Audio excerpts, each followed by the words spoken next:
मुख्यमंत्री योगी आदित्यनाथ जी जिंदाबाद। Pandey, Punjab national bank अलोबिक बाग की तरफ से फूड प्रोसेसिंग के लिए 167.55 लाख रुपए की सहायता। बहुत जोरदार तालियां बजनी चाहिए इसके लिए। श्रीमती नाजिश के पति श्री अबरार आलम, पंजाब नेशनल बैंक कर्नल से आइसक्रीम की निर्माण की फैक्ट्री के लिए 25 लाख रुपए का अनुदान इनको। और श्री रविकांत यादव जी, पिता Shri RDP Yadav, Indian bank Katra से RO वाटर प्लांट के लिए 49 लाख रुपए का। PM सेवा निधि के लाभार्थियों में सबसे पहले विपिन कुमार, सब्जी की दुकान के लिए राजापुर गंगानगर से 50,000 की सहायता इनको। और इसी क्रम में रजत नारायण चाय की दुकान के लिए इन्हें 50,000 रुपए की मदद। माधव जी झूसी से साइकिल रिपेयरिंग के काम के लिए 20,000 रुपए के PM सेवा निधि से इनको लाभ मिला। अन्नपूर्णा की सरवानी मसाले के ठेले के लिए दारागंज की हैं, इन्हें 20,000 रुपए का अनुदान मिल रहा है। संगीता चॉकलेट मेकिंग के लिए सदर बाजार की, इन्हें 20,000 रुपए का ये लोन प्राप्त हो रहा है। PM आवास योजना अर्बन, उसमें आरती देवी को उनके घर की चाबी प्रदान करने के लिए मैं माननीय मुख्यमंत्री जी से अनुरोध करती हूँ। दूसरी हमारी लाभार्थी रेणु प्रजापति तेलियरगंज की, इनके बाद मीरा,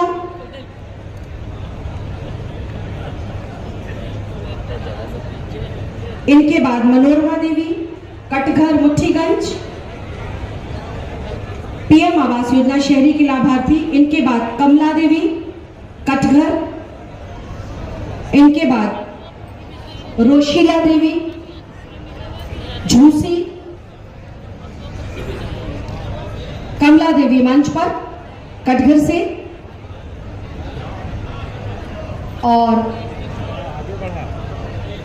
कमला देवी के लिए तालियां बजा दीजिए भाई। आज इनके लिए बहुत खुशी का दिन जो हमारे बड़ों के आशीर्वाद से इनको मिल रहा है। रोशीला देवी झूसी से रोशीला देवी अपने घर की चाबी प्राप्त करती हुई। काकुनी देवी मुंशी कपूरवा झूसी, काकुनी देवी, इनके बाद ज्ञानेंद्र कुमार तिवारी जी बरई कटोला फूलपुर, इसके बाद राम लखन जी फूलपुर, और इनके बाद रामकली जी, राम लखन जी अपनी चाबी प्राप्त कर। आज के इस प्रबुद्ध सम्मेलन में मंच पर उपस्थित प्रदेश सरकार में मेरे वरिष्ठ सहयोगी उप मुख्यमंत्री और इसी माटी के सपूत श्री केशव प्रसाद मौर्य जी, उप मुख्यमंत्री श्री ब्रजेश पाठक जी, प्रदेश सरकार में मेरे सहयोगी मंत्री श्री नंदगोपाल गुप्ता नंदी जी, महापौर श्रीमती अभिलाषा गुप्ता नंदी जी, जिला पंचायत अध्यक्ष डॉक्टर VK सिंह जी, माननीय सांसद प्रोफेसर रीता बहुगुणा जोशी जी, श्रीमती केसरी देवी पटेल जी, डॉक्टर रमेश चंद्र बिंद जी, प्रदेश सरकार में पूर्व मंत्री, मैं आप सबका हृदय से अभिनंदन करता हूं। भाइयों बहनों, तीर्थराज प्रयाग संपूर्ण भारतवासियों की आस्था का प्रतीक है। तीर्थराज प्रयाग की जब हम बात करते हैं तो इस सृष्टि की उस धरा की कल्पना सामने आ जाती है जिसे स्वयं भगवान विष्णु ने रचा हो। और आज भी द्वादश माधव तीर्थराज प्रयाग की शोभा बढ़ा करके इसे तीर्थों में एक महत्वपूर्ण स्थान दिलाते हैं। और जब कुंभ की बात आती है तो सबका ध्यान प्रयागराज की तरफ स्वतः ही जाता है। ये हमारा सौभाग्य है कि आदरणीय प्रधानमंत्री मोदी जी के नेतृत्व में, उनके मार्गदर्शन में अक्टूबर 2018 में प्रयागराज कुंभ के ठीक पहले प्रयागराज को उसका पुरातन नाम, पौराणिक नाम प्रदान करने का गौरव हमें प्राप्त हुआ है। इसके लिए मैं अपने सभी सहयोगी मंत्रियों और यहां के जनप्रतिनिधियों का हृदय से अभिनंदन करते हुए प्रयागराज के आप सभी प्रबुद्ध जनों का मैं हृदय से आभार व्यक्त करता हूं कि विगत विधानसभा चुनाव में आपने प्रयागराज से भारतीय जनता पार्टी को अपना जो समर्थन दिया, आशीर्वाद दिया, आज उसके परिणाम स्वरूप डबल इंजन की सरकार प्रदेश के अंदर फिर से कार्य कर रही है। और आज उसी का परिणाम है कि 1295 करोड़ रुपए की इन परियोजनाओं की सौगात लेकर के आज ये मंच फिर से प्रयागराज के पास आया है कि त्वदीयमस्तु गोविंदा तुभ्यमेव समर्पये। ये प्रयागराज को जितना भी कर लें वह कम ही है, क्योंकि मां गंगा और मां यमुना, मां सरस्वती का आशीर्वाद, लेटे हुए हनुमान जी का आशीर्वाद, द्वादश माधव का आशीर्वाद और स्वयं तीर्थराज प्रयाग का आशीर्वाद जो है, दुनिया की पहली गुरुकुल महर्षि भारद्वाज की इसी प्रयागराज में स्थित थी।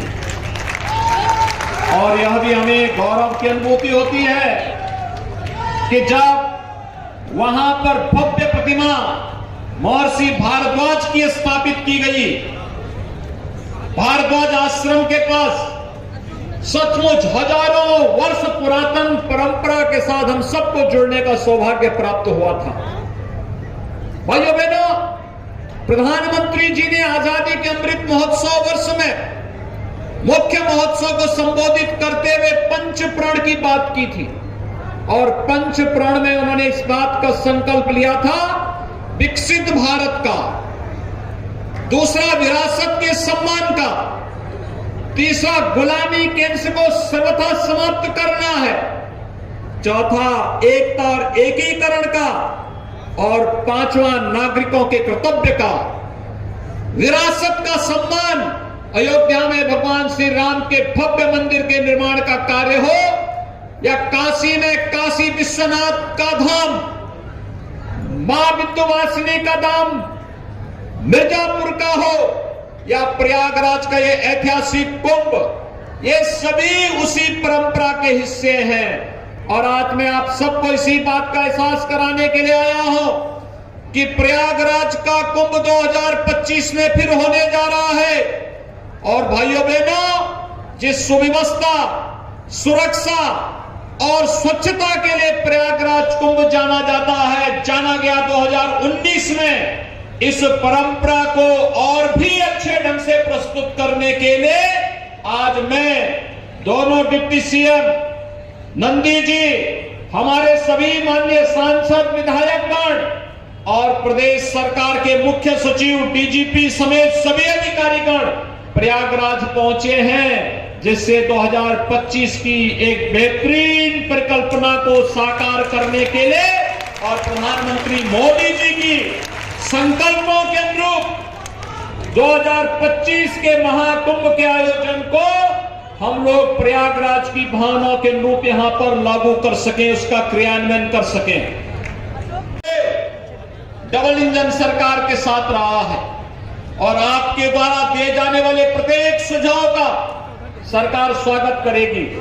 सरकार ने जहां अपने युवाओं के लिए रोजगार, उनके स्वावलंबन के लिए कार्यक्रम को ईमानदारी के साथ आगे बढ़ाया है और पूरा प्रयास किया है कि विकास में बैरियर बनने वाले तत्वों के खिलाफ सरकार जीरो टॉलरेंस की नीति के तहत कार्य करेगी। वह कार्य आज प्रयागराज में आपको देखने को मिल रहा है।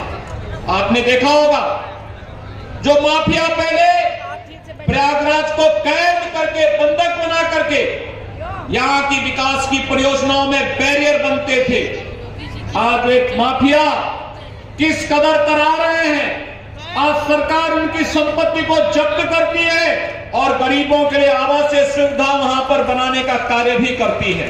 किसी व्यापारी की, किसी आम नागरिक की संपत्ति पर, सार्वजनिक संपत्ति पर कब्जा किया है तो संपत्ति को न केवल खाली कराएंगे बल्कि उस माफिया की अर्जित की गई संपत्ति को जब्त करके वहां पर गरीबों के लिए, अधिवक्ताओं के लिए, शिक्षकों के लिए, चिकित्सकों के लिए आवासीय सुविधा का निर्माण भी करेंगे और महिला संरक्षण गृह का निर्माण करके उस संपत्ति को फिर से सरकार अधिग्रहण करने का कार्य भी करेगी। और उसी का एक उदाहरण प्रयागराज ने प्रस्तुत किया है। आने वाले समय में सरकार का एक कार्यक्रम भी चलेगा।